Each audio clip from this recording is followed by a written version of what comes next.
Hello student, कैसे हैं आप लोग। आज हम लोग एक स्टोरी से आज के लेसन की स्टार्ट करते हैं। पहले हम एक कहानी सुनेंगे क्लास 9 की, फिर हम लोग टॉपिक पे आएंगे कि हमें क्या पढ़ना है। आज इसको देखेंगे। तो आज हम बात करते हैं एक 11 साल के हेलमुट नामक एक जर्मन बालक की, उसकी बात करते हैं और कहानी को जानते हैं कि क्या हुआ हेलमुट के साथ में। हेलमुट एक 11 साल का छोटा बच्चा है जो लेटे हुए है और कुछ सोच रहा है। अचानक उसके अंदर, कमरे के अंदर से उसके पेरेंट्स की आवाज़ सुनाई पड़ रही है। दोनों में कुछ बहस हो रही है उसके माता पिता में। वो कान लगा के सुनने का प्रयास कर रहा है कि आखिर चल क्या रहा है। तो अंदर से कुछ आवाज़ आ रहा है। उसके पिता जो पेशे से चिकित्सक है, डॉक्टर है, वो कह रहे हैं कि क्या हमें पूरे परिवार के साथ आत्महत्या कर लेनी चाहिए या खुद को ही गोली मार लेनी चाहिए, सुसाइड कर लेनी चाहिए। ये बात हेलमुट के लिए एक अटपटा सा था जो उसको अंदर से सुनाई पड़ रहा था उसके पेरेंट्स के द्वारा। और अगले दिन उसके पिता ने उसे गार्डन लेके जाते हैं, उसे पार्क में घुमाते हैं और बहुत सारे पुराने गीत गाते हैं, पुरानी यादें ताज़ा करते हैं। थोड़ी देर में ही वो अंदर जाते हैं अपने ऑफिस में और उसे हेलमुट को क्या सुनाई पड़ता है, एक गोली की आवाज़ सुनाई पड़ती है। वो जाके देखता है तो उसके पिता ने आत्महत्या कर ली अपने वर्दी में ही। उसका अंतिम संस्कार वहीं आंगन में उसके घर के पास में ही कर दिया जाता है। अब ऐसी घटना क्यों घटी, हेलमुट के मन में कुछ विचार समझ में ही नहीं आ रहा है। करीबन 9 साल तक उसे अपने घर में खाने का एक कौर भी घुस नहीं रहा है।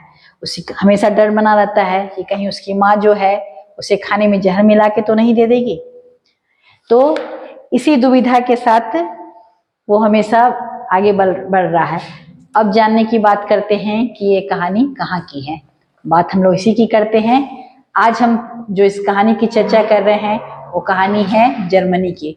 और जर्मनी में ये जो व्यक्ति है, हेलमुट के फादर जो हैं, वो क्या हैं, ये नाजीवाद के समर्थक है, कट्टर समर्थक है और हिटलर के समर्थक हैं।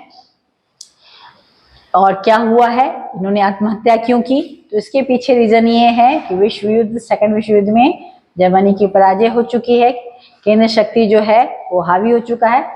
अब हिटलर और जो उसके प्रचार मंत्री थे उन्होंने क्या किया है, बंकर में जाके आत्महत्या कर ली है।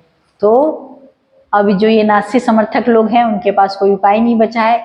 हेलमुट के फादर भी जो हैं वो क्या है, नाजी समर्थक है और इसी के घटना का ये परिणाम हम लोग देखने को पा रहे हैं। तो चलिए शुरुआत करते हैं। आज हम अपने थर्ड लेसन में, ये क्लास 9 का थर्ड लेसन है और लेसन का हमारा नाम है नाजीवाद का उदय, नाजीवाद एवं हिटलर का उदय, नाजिज्म एवं हिटलर का उदय। And rise of Hitler.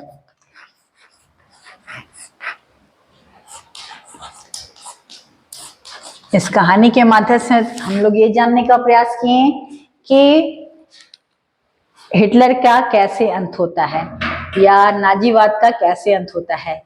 तो अब हम इस कहानी के सार में ये ढूंढने का कोशिश करते हैं कि हेलमुट ने, फादर ने ऐसा क्यों किया। तो हेलमुट के फादर के इस तरह का सुसाइड करने के पीछे क्या रीजन था। जब नाजीवाद चरम पे था तो उस समय क्या हो रहा था, उस समय ये नाजीवादी जो थे, जो जर्मनी के अपाहिज व्यक्ति थे, दिव्यांग व्यक्ति थे या यहूदी थे, उनके साथ ऐसा ही बदसलूकी कर रहे थे। एक गैस चैम्बर वाले रूम में लाके ये लोग क्या करते थे, कैदियों को डालते थे और वहां क्या करते थे, गैस छोड़ देते थे, जिससे पूरे के पूरे संख्या में एक साथ जहरीली गैसेस से क्या होता था, इनकी मौत हो जाया करती थी। तो जब द्वितीय विश्व युद्ध में जर्मनी के ये जनसंहार जब शुरू कर दिया और जब उसका परिणाम ये हुआ कि वर्ल्ड वॉर में जर्मनी की खुद की पराजय होती है और पराजय के बाद जर्मनी को खुद इसी तरह नाजीवादियों को अपने ही इस अपमान का बदला झेलना पड़ता है। नाजियों को लगा या हिटलर को लगा कि पकड़े जाने पे उनके साथ भी दुश्मन देश उनके साथ भी वैसा ही बदसलूकी करेंगे जो अब तक वो करते आए हैं। अब तक इस युद्ध में सेकेंड वर्ल्ड वार जो फर्स्ट वर्ल्ड वार जो चल रहा है उसमें करीबन 60 लाख यहूदी, 2 लाख जिप्सी और 10 लाख पोलैंड के नागरिक थे जो क्या हो चुके हैं, मारे जा चुके हैं। साथ ही मानसिक व शारीरिक रूप से अपंग घोषित किए गए 70,000 जर्मन नागरिक भी क्या कर दिए गए हैं, मार डाले गए हैं। हिटलर की इसी जहरीली गैस के क्या हो चुके हैं, शिकार हो चुके हैं। फलस्वरूप जर्मनी के इस खूंखार नीति का ही परिणाम हुआ कि हिटलर का भी अंत कैसे होता है, हिटलर को भी खुद सुसाइड कर लेना पड़ता है, क्योंकि उसे मालूम था कि उसके जो द्वारा काम किया जा रहा है उसका बदला किस तरह ढंग से लिया जाएगा। तो ये तो था कहानी का सार कि कहानी में हेलमुट के फादर ने ऐसा क्यों किया, इसका ये निष्कर्ष निकला। अब हम बात करेंगे वाइमर गणराज्य का जन्म कैसे होता है और कुछ जानेंगे फर्स्ट वर्ल्ड वार के बारे में जानेंगे। तो 20वीं शताब्दी के शुरुआती सालों में जर्मनी क्या था, एक ताकतवर राष्ट्र था, साम्राज्य था, और उसका क्या लक्ष्य था कि वो पूरे विश्व में खास करके यूरोप में विजय प्राप्त करे। और इसी का परिणाम था कि विश्व युद्ध की शुरुआत होती है। ऑस्ट्रिया साम्राज्य के साथ मिलकर वो मित्र राष्ट्र से क्या लेता है, पंगा लेता है।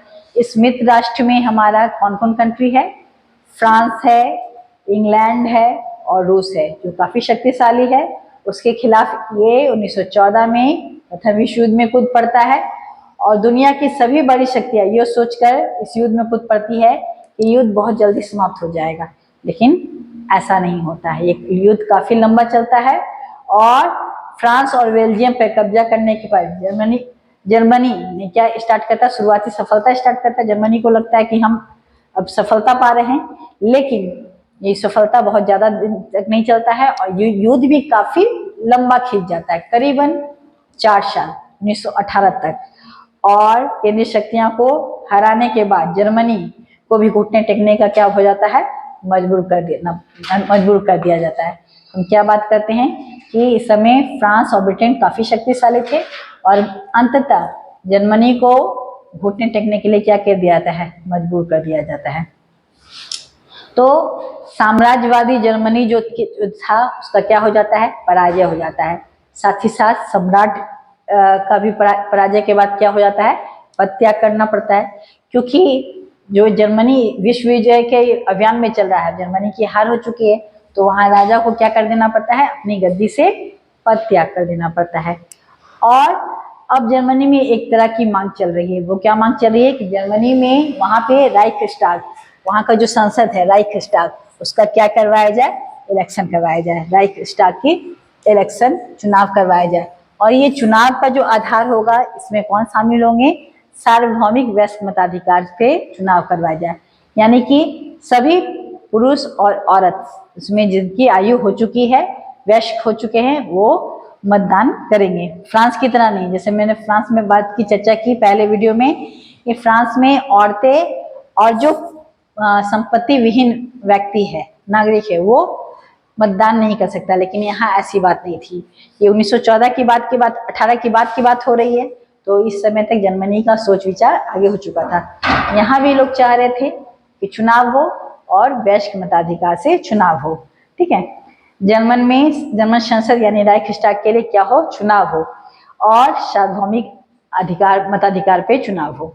लेकिन ये नया गणराज्य खुद जर्मनी के लोगों को ही रास नहीं आ रहा था। चुनाव तो जरूर हुआ, लेकिन ये जो गणराज्य बना जर्मनी में, ये गणराज्य वहां के लोग खुद ही इस चीज को समर्थन नहीं कर रहे थे। रीजन क्या है, तो जो प्रथम विश्व युद्ध समाप्त हुआ और उसके बाद वहां एक ट्रीटी लगाई गई, वो थी कौन सी ट्रीटी, वर्साई की ट्रीटी। वर्साई की जो संधि हुई, और इस संधि में सारा दोष जो है वो जर्मनी पे थोपा गया। ये अपमान जर्मनी के लोगों को खुद भी सहन नहीं हुआ था, इसलिए गणराज्य तो जरूर बनाया गया, राइखस्टाग की चुनाव कराया गया, लेकिन जर्मनी के लोग भी इस चीज को बहुत कुछ समर्थन नहीं कर रहे थे। उनको लग रहा था कि ये वर्साई का जो ट्रीटी संधि हुआ है, या फिर प्रथम विश्व युद्ध में जो हार हुआ है, उसके पीछे, उसके अपमान के पीछे किसका हाथ है, तो वाइमर गणराज्य का ही हाथ है।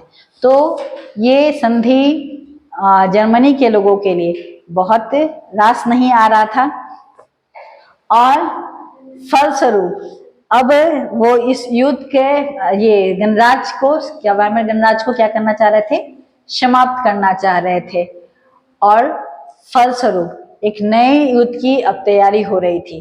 तो यानी कि कहने का तात्पर्य था कि जर्मनी के लोग जो खुद थे वो किसी प्रकार के गणराज्य का समर्थन नहीं कर रहे थे, क्योंकि वे क्या महसूस कर रहे थे, वो अपमान का घूट महसूस कर रहे थे।